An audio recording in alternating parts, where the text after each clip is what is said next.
Okay, well, why don't we get started? I'd like to welcome everyone to today's Internal Medicine Grand Rounds. I have a real honor and pleasure of introducing a friend, a colleague, and a dear mentor that I've known for quite some time, Dr. Mark Geraci. I'd like to give you a little bit of his background. He currently serves as the Associate Vice Chancellor for Interdisciplinary Research for Health Sciences at UPMC. In terms of his training, he completed his undergraduate degree at UC Boulder, followed by medical school at Johns Hopkins, and internal medicine residency at Mass General.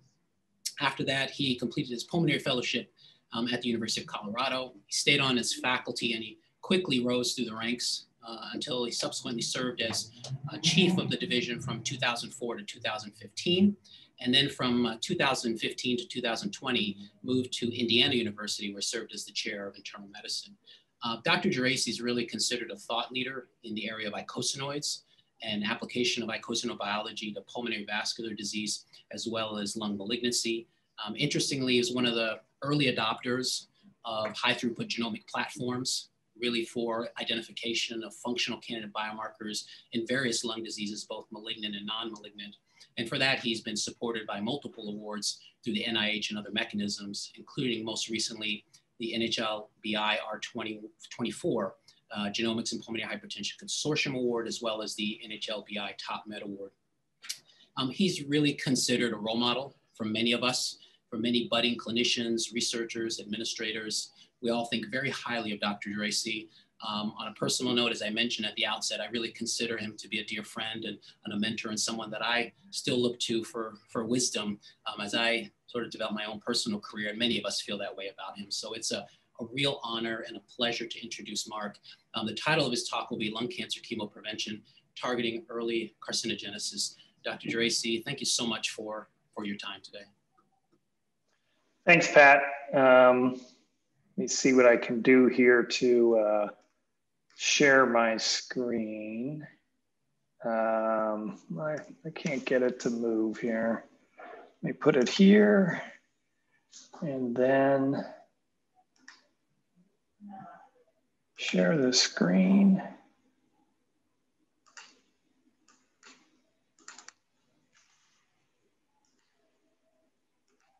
Can you all see that okay? Looks good.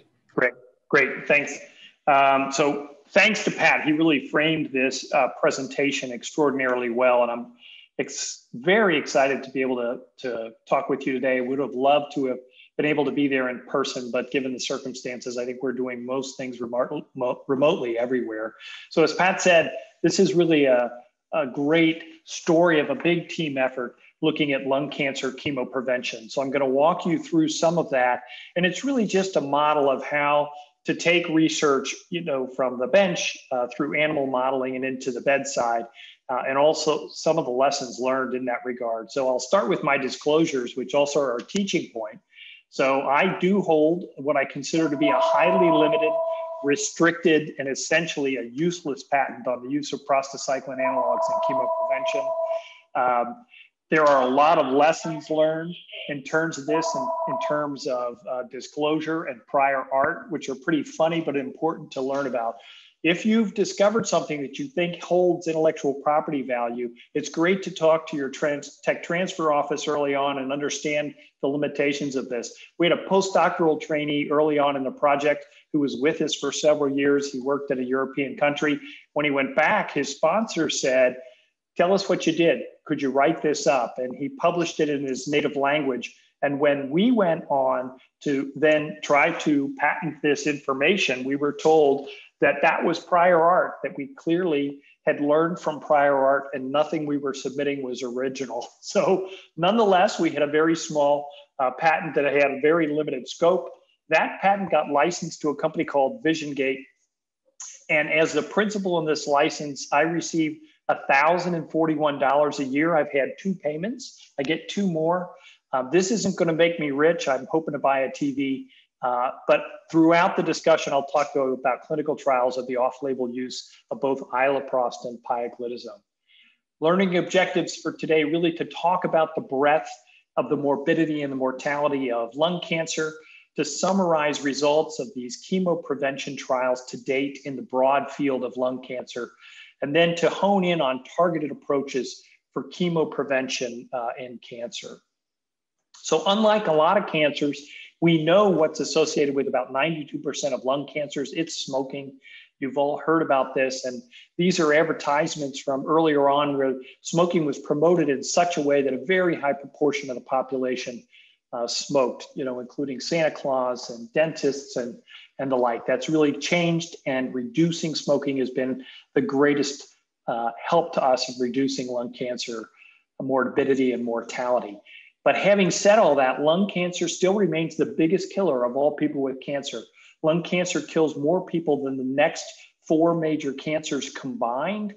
You can see that in both males and females, this rate is declining over time, but it's still an extraordinarily high death rate. We haven't made much progress in terms of lung cancer treatment, despite our efforts in immune therapies and targeted therapies.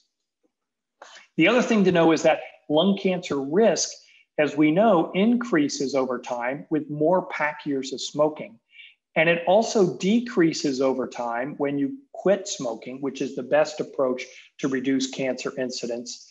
However, even 20 years out after smoking, the risk of a former smoker remains quite elevated. It's about 3 times the risk of a non-smoker. So we're now beginning to see for the first time higher incidence of lung cancer in former smokers. We've convinced them to quit, but they're still at an extraordinarily high risk to go on to develop the disease.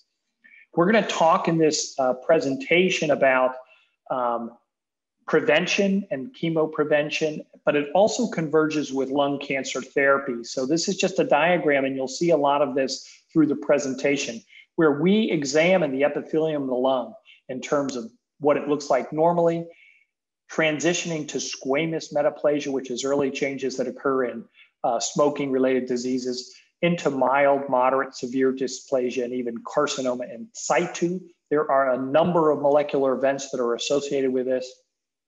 And our goal is to really do what chemotherapeutic agents do, which is to reverse this dysplastic program within the epithelium. So in other words, can we find ways to reverse this carcinogenesis in people who are potentially susceptible to lung cancer? So just so we're on the same page in terms of wording, chemoprevention refers to the specific use of agents to reverse, suppress, or prevent carcinogenesis. Primary prevention measures the risk of development in a high-risk population. This would be, for example, telling people not to smoke or reduce their exposure. Secondary chemoprevention, which is where we'll spend quite a bit of time talking about the clinical trials work we've done, is measuring the development of cancer in subjects that have a precursor lesion. We'll talk about these, which are the dysplastic endobronchial biopsies. And then tertiary chemoprevention, which is what we're really trying to work towards in our field, is to be able to measure the development of cancer in people who've had a previous cancer we know are extraordinarily high risk for recurrence. 25% of people who are treated for lung cancer will have a recurrence, even if they once were thought to be cured. This is important. All large phase 3 trials in lung cancer chemoprevention have failed. And they failed, and so this includes utilization of aspirin, beta-carotene and retinoic acid derivatives, multivitamins, minerals, vitamin E, cis-retinoic acid, selenium, you name it, they've all failed. And in 2 instances, they've caused harm. So in the beta-carotene and retinol trials, individuals who continued to smoke actually were harmed. It actually accelerated the incidence of cancer.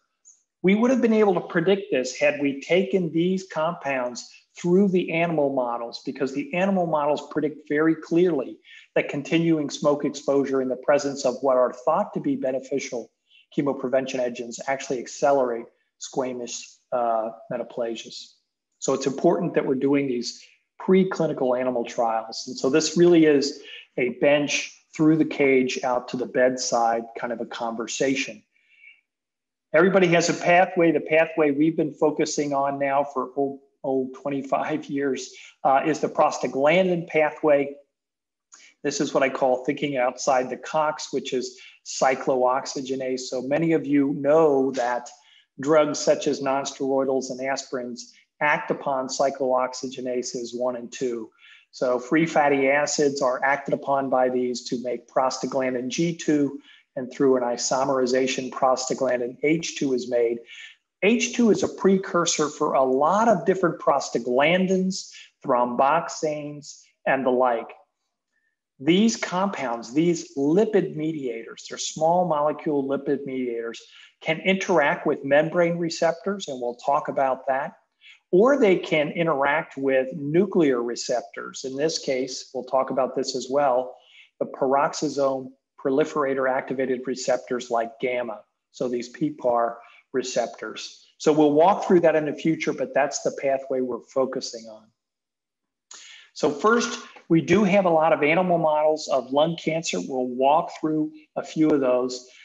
These animals, when they're exposed to carcinogens, end up with pulmonary adenomas, which then go on to become pulmonary adenocarcinomas.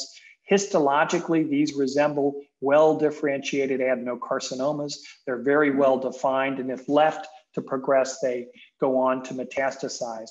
These are often characterized by KRAS mutations. That's important because most lung cancers are not actually KRAS mutant tumors. So even though they do get these lesions, the molecular underpinnings are somewhat different. Only about 15% of cancers in the lung are KRAS mutant tumors.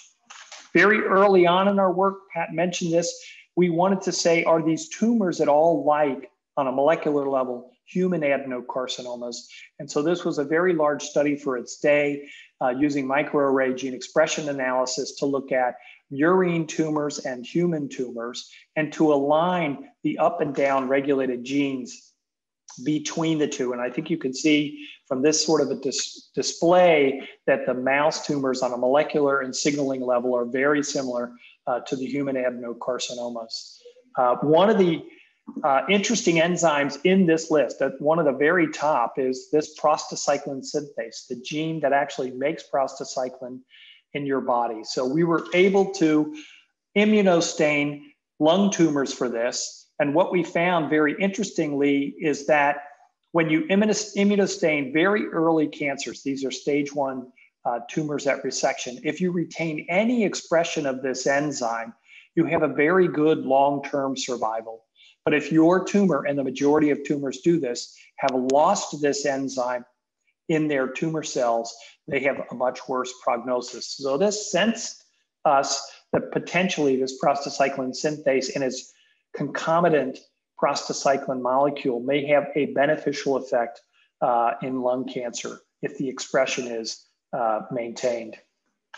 So our early hypothesis was that if we could drive an overexpressed prostacyclin synthase in a lung-specific fashion in transgenic mice, we might be able to have some impact on the development of pulmonary tumors. There are 4 experimental models to elicit tumors in the animals. There's an initiation promotion model, urethane, which is a straight carcinogen. It's also an anesthetic. You give this to the animals, they go to sleep. They wake up a few hours later, and about 20 weeks later, they have a number of tumors. You can expose the animals to smoking chambers, and you can apply topical carcinogens, in this case, NTCU, to give you squamous lesions. We'll focus most of our discussion on the urethane model for simplicity, but we've utilized all 4 models in our cancer models. Well, early on, we needed to clone the gene. The gene had not yet been cloned, so that was part of what I did during my K award. And then we needed to make the mice, and it's very hard to get people to fund the mice. And so we were very fortunate that the V Foundation for Cancer Research funded the research for us to make these mouse models. This is me with Dick Vitale. This is a much younger version of me now that I look at it, with Dick Vitale being awarded the V Foundation Award and their interactions with the Papa John's Pizza Company. So good memories, and it speaks to how you have to be very facile and how you get these funded to move forward. So several years later, we published the first manuscript that showed that this overexpression of the enzyme in the mice really reduced lung cancer incidence. And so tumor multiplicity is the number of tumors in mice. This happens to be in the urethane model. And what you can see is that the transgene negative mice get between 2 and 10 or 12 tumors in our model.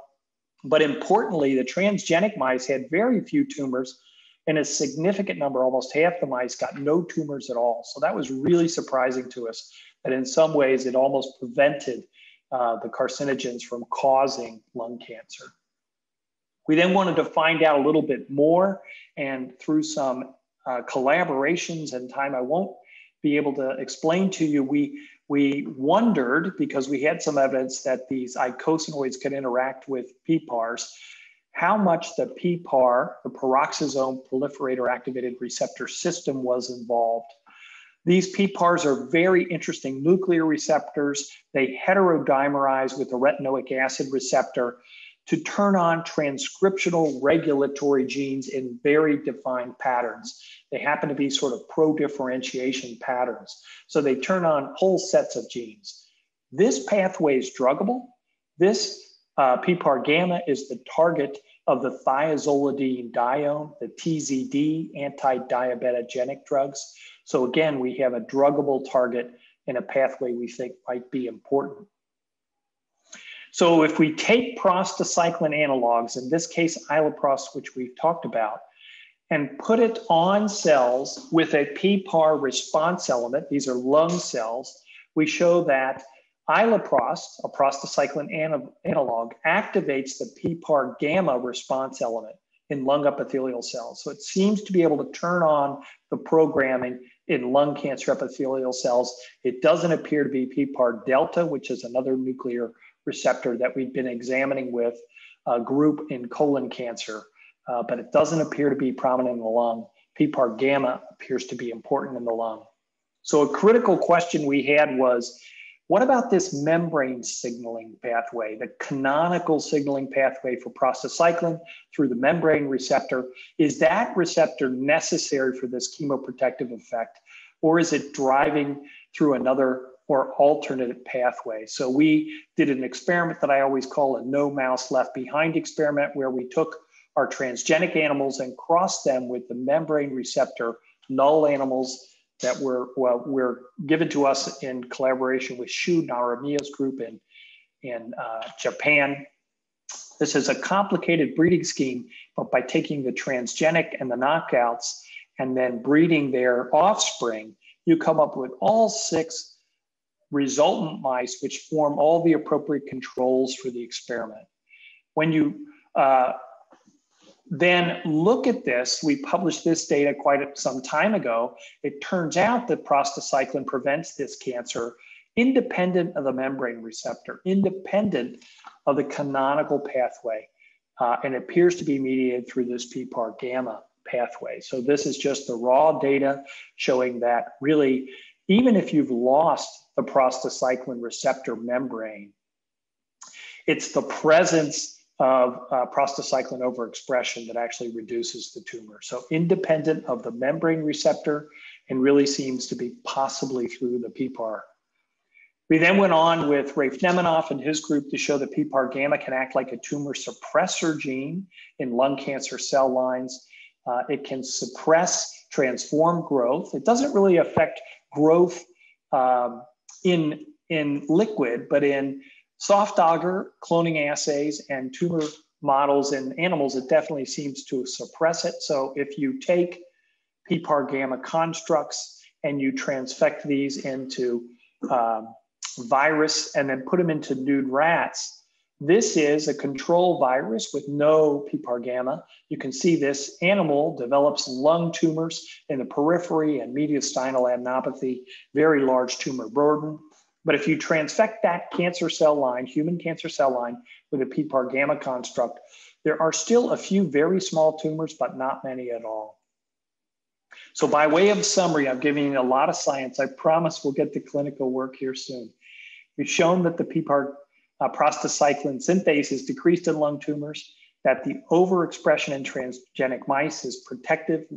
I haven't shown you the data, but I can tell you this is in all 4 distinct lung cancer models, which is important, that the prostacyclin is actually the first known naturally occurring ligand for PPAR delta. That's work we did with Dr. DuBois' group in colon cancer, but that in the lung, it's the activation of PPAR gamma that really seems to have some of the tumor suppressor activity.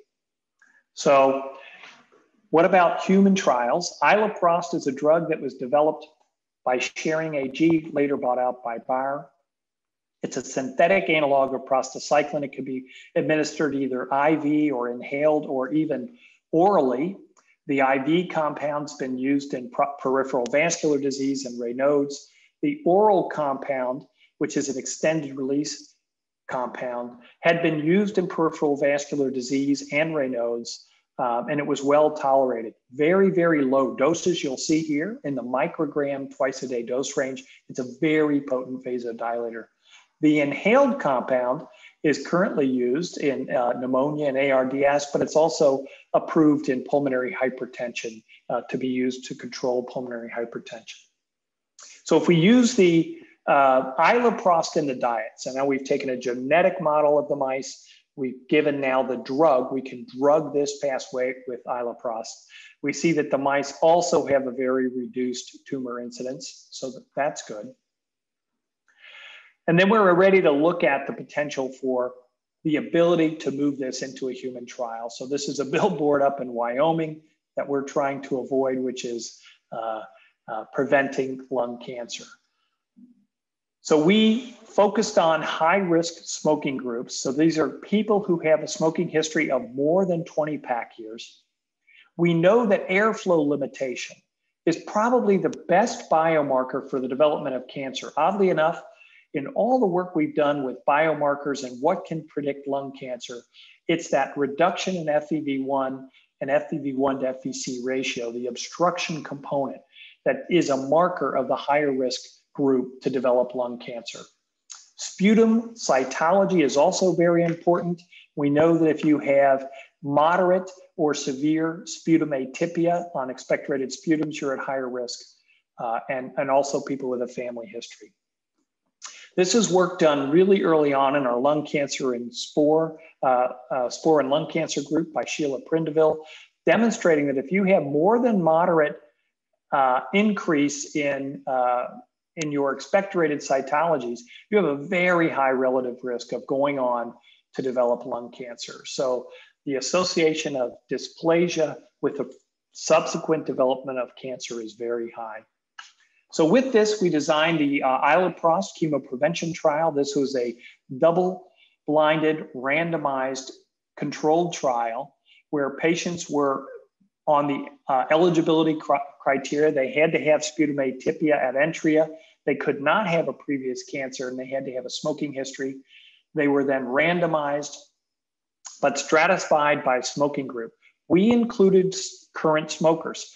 We know that in our murine models, current smoking did not make it worse, like the beta-carotene and retinoic acid derivatives. And we wanted to make sure in the preclinical model that we were right. So we included smokers and former smokers. We then randomized them to receive 6 months of either iloprost or placebo. This was a dose escalation where they started off at 50 micrograms twice per day. And as tolerated, usually headache was the limiting symptom. They were increased up to 150 micrograms twice a day. They underwent bronchoscopy at baseline and bronchoscopy at the end of the trial. They were followed up monthly and annually to look at dysplasia. Could we improve dysplasia? This trial was controlled in that there were 6 known sites that we took biopsies from. And these were pre-agreed upon by the clinical working group. And then these biopsy sites were also augmented by the use of autofluorescence bronchoscopy. So this is work that Bob Keith and York Miller and others did early on, showing that autofluorescence of bronchoscopy under a single wavelength light has an ability to detect abnormal dysplastic lesions a little bit better than white light. So this is an example of the navigational map. If this is an area where we're examining and taking a biopsy, for example, this is what it might look like under white light.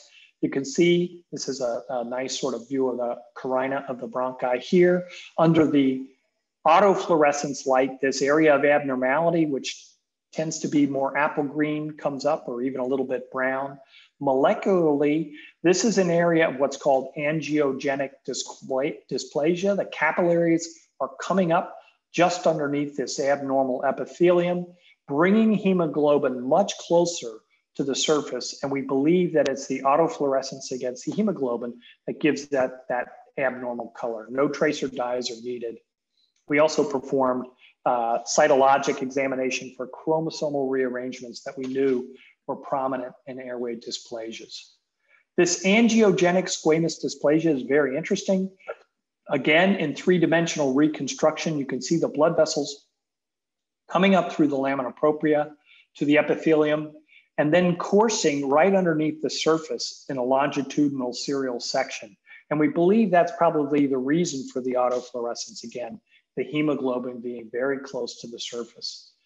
These biopsies were all graded on a standard World Health Organization grading scale. This shows you sort of normal or grade 1 normal epithelium all the way through to carcinoma in situ. You can see the gradual progression of the dysplasia, disorganized cells as molecular events correlate with the histology in this case. And the primary outcome was the dysplasia grade of the people on this trial.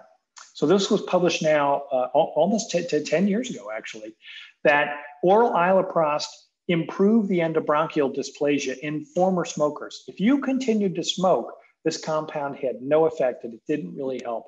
But if you were a former smoker, this was the first and still is the only compound that's been shown to reverse dysplasia. Many compounds have been shown to slow dysplasia grade, but nothing's been shown to reverse it. This is the data in what's called a waterfall plot. You can see that former smokers on iloprost had this improvement in dysplasia grade index, and they're in green, and the placebo really had no change. This is just an example. You see this in some of these clinical cases of best case through the navigational process. These are biopsies that are taken in the right upper lobe. The initial biopsy prior to compound showed severe dysplasia. The repeat biopsy this is a person who happened to be on iloprost, was effectively normal. So sort of best case in terms of dysplasia grade improvement. Well, what about these PPARs and lung cancer? We generated the transgenic mice to overexpress PPAR gamma in the lung. We also gave these animals PPAR gamma compounds. And in both instances, the molecular manipulation with the transgenic and the drug also showed a reduction in tumor multiplicity in the animal model. Again, very important for us to go through animal models before we contemplate the human trials. Coincidentally and concurrently, a group out of the VA demonstrated that the TZD class of medications significantly appeared to reduce the risk of incidence of lung, prostate, and colon in patients with diabetes. And this was particularly distinct. So reducing the relative hazard ratio in white patients to 0.72, but in African-American patients, a much greater impact and a much lower incidence of lung cancer, controlled for all other variables if people are on this class of drugs. So this was very good for us to begin to think about this in terms of the chemoprevention. I'm not going to have time to walk you through this, but I've showed you transduction of PPAR gamma into tumor cells makes them very pro-differentiated. In work that Rafe Nemanoff's group and Howard Lee and others did, the PPAR gamma effect in the microenvironment seems to promote tumor progression. So it's a real double-edged sword with PPAR gammas. If you already have a tumor in place, it may be somewhat worrisome to add PPAR gammas. It may, in some ways, potentiate spread and metastasis. So when we designed this clinical trial, we had to make sure, again, exclusion criteria was that none of the patients had tumors ahead of time.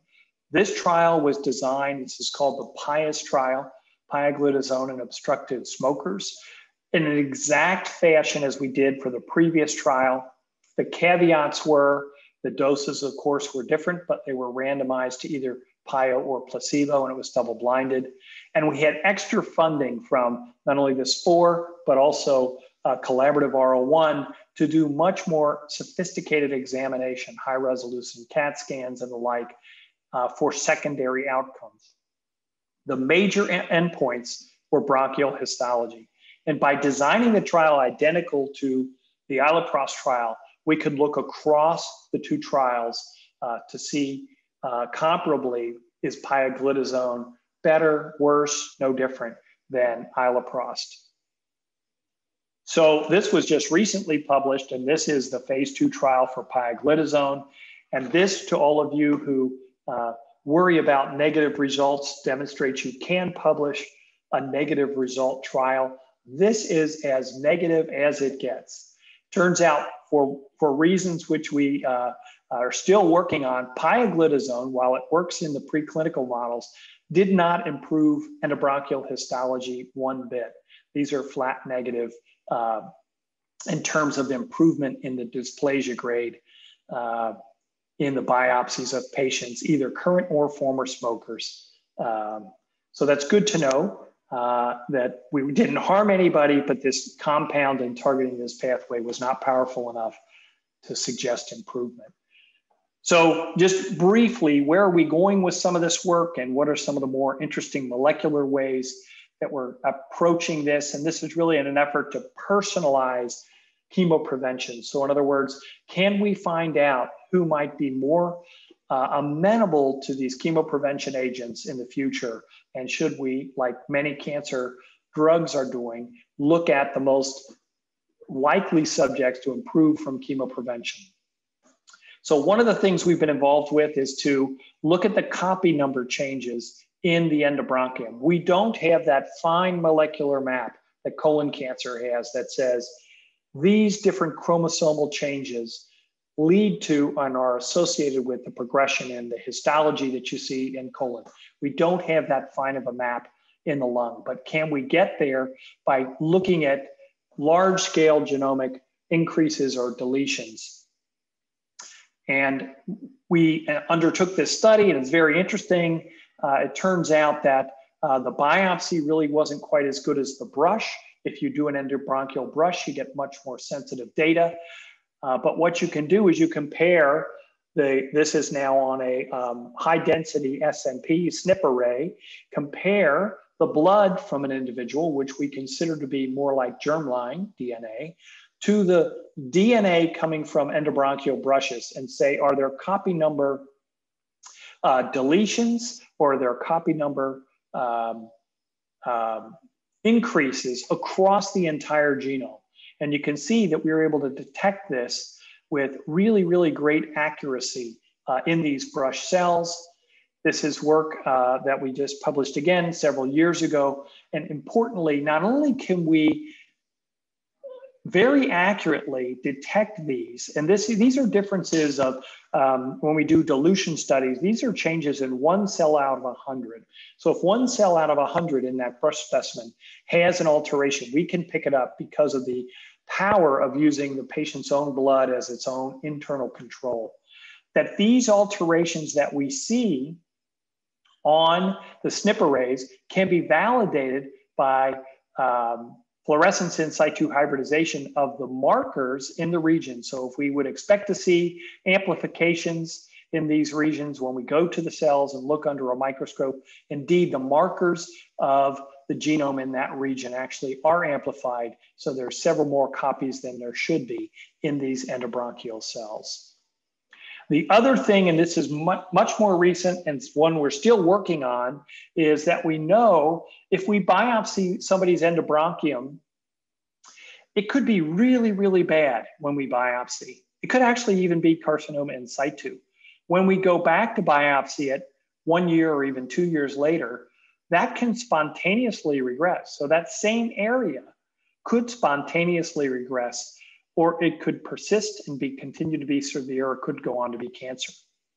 Likewise, if we have an area that appears very normal, has a low grade of dysplasia, it can stay stable. We call this stable non-dysplasia, or it could progress, progressive non-dysplasia. So what we did was undertake a very large scale gene expression analysis of all of these biopsies. We grouped them between red, which is bad, Do they persist or do they progress? So these are sort of the bad histology. Or do they regress or stay very stable and are non-dysplastic?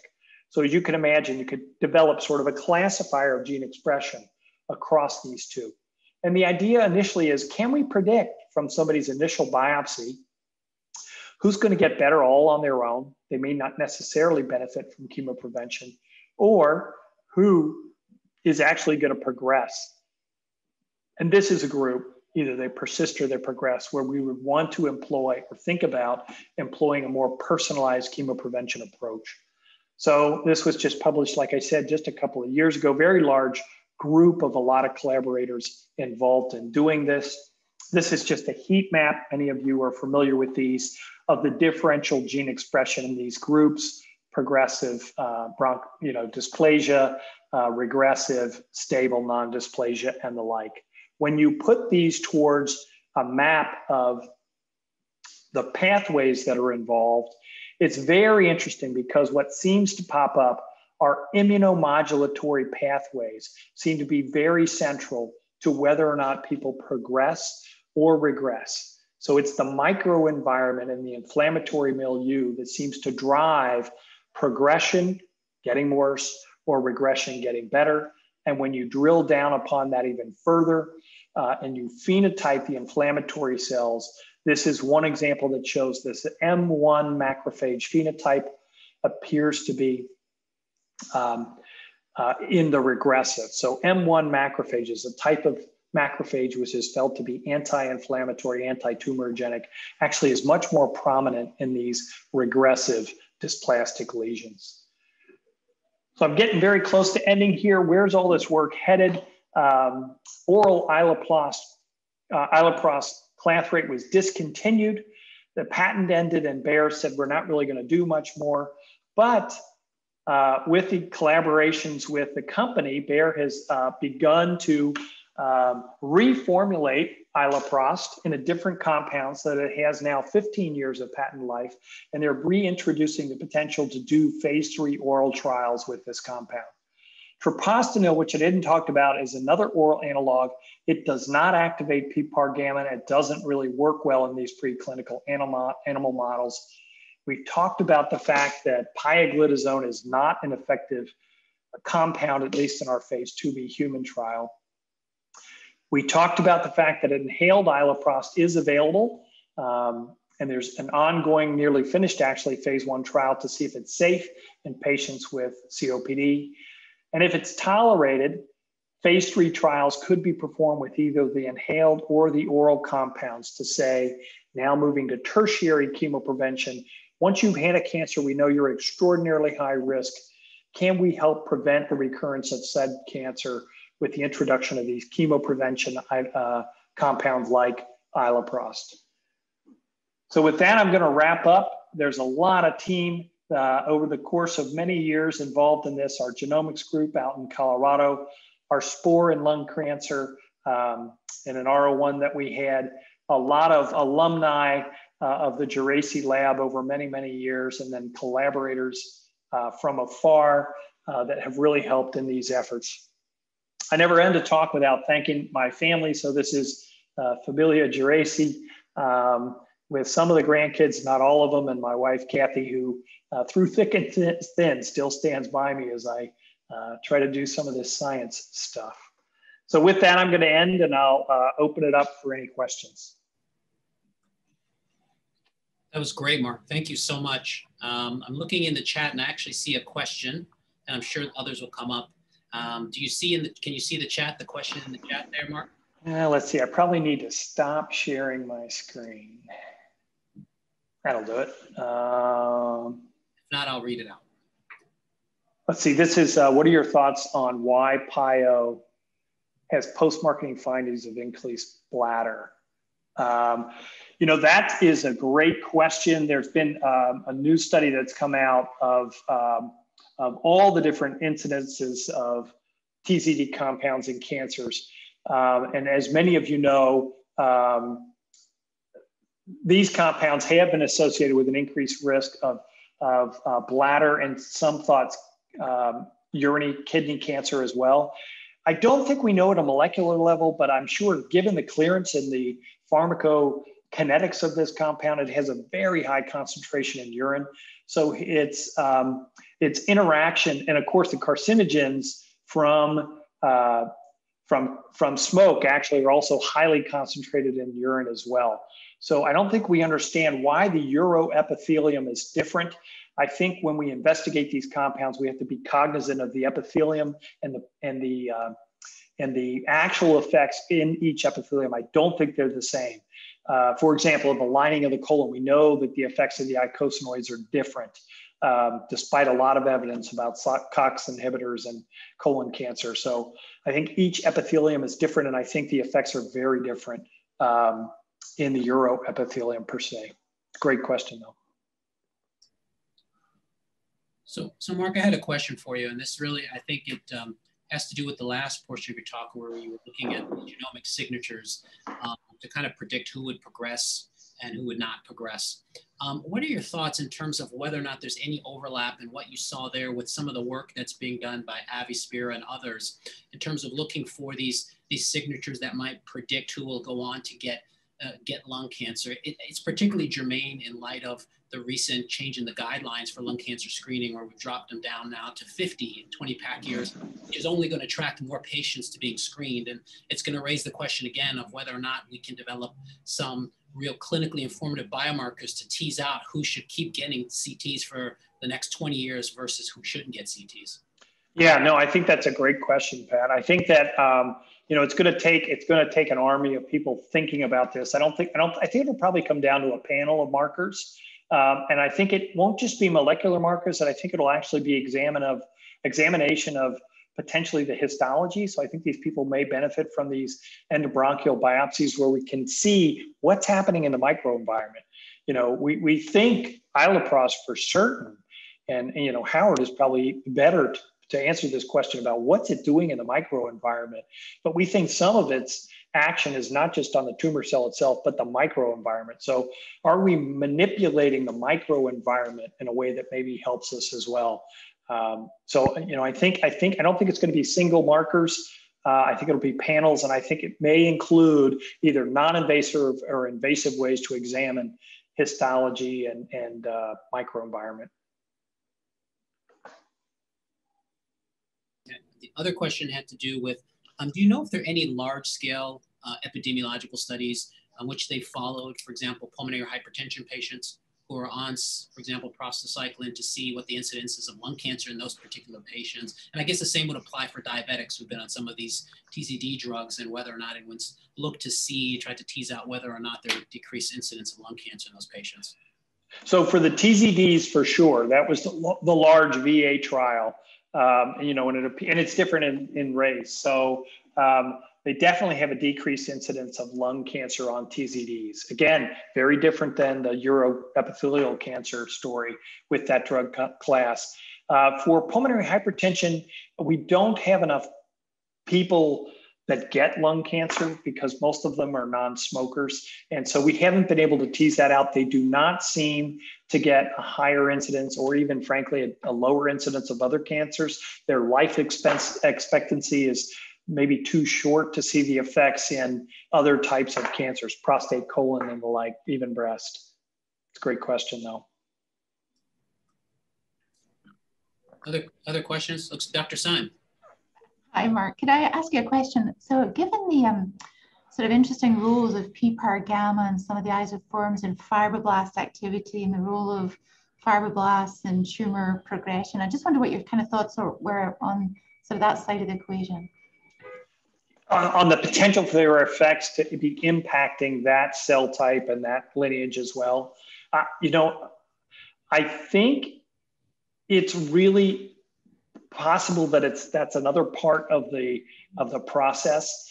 I think it's really interesting. I think with TZD compounds in particular, not only did our trial not really have much of an effect, but there was a trial also done in oral leukoplakias that didn't really show much of an effect. So head and neck aerodigestive cancers. And there's currently sort of a trial that, in head and neck cancer per se, they've had it and they're on these compounds. So while I think the pathway is important, I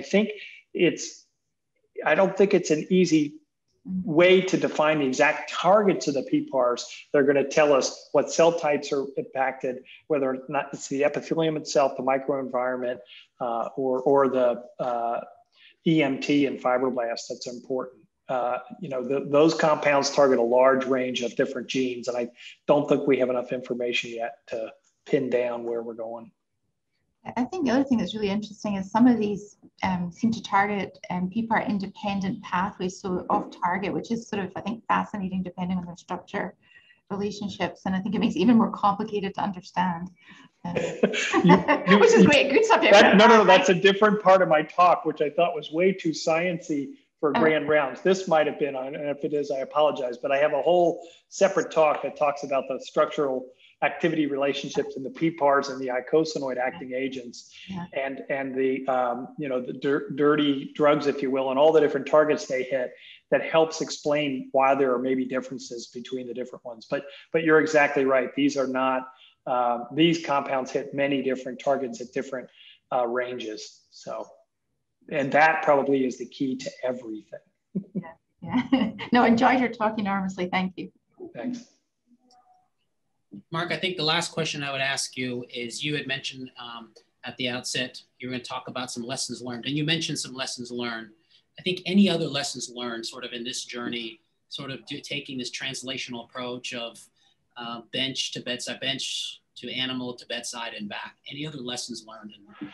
I think, we've been really, in some ways, science is serendipity. We've been very lucky in that what we've been able to find had a natural druggable target that was already in existence. So we didn't have to go out and do a lot of large scale screening. We had compounds available and companies that were willing to work with us to do these trials. But I think for me, what's been really, really fulfilling is that going from very deep in the bench, cloning, screening, DNA sequencing, and then into genomics and things, with the long-term vision that it would be great to be able to put these into human trials, and actually having then assembled a group of people around me with the expertise to be able to do that. That's been great. So if you can kind of keep your eye, if you will, on the prize and how it ultimately might end up in the trial, if it's a phase 1, phase 2, or beyond, and collaborate in order to do that, because it's very hard for a single group or a single researcher for sure to take things all the way through these steps. Well, I think with that being said, Mark, I really want to thank you so much for taking time out of your busy schedule. We know everyone's schedules are quite hectic these days, and I'm sure yours is even more hectic than most, but we do appreciate you taking the time. And hopefully, as we pass through COVID, maybe we can actually have you out for an in-person visit instead of... I'd love that. I would love that. I would love to have you out. Absolutely. Well, with that being said, that concludes today's Grand Rounds. I really want to thank our guest speaker and thank everyone for attending. Just remember the code for the CME credit if you want to get that credit for today. Thanks again, Mark. We really do appreciate it. Thanks. Take care, everyone. Thank you.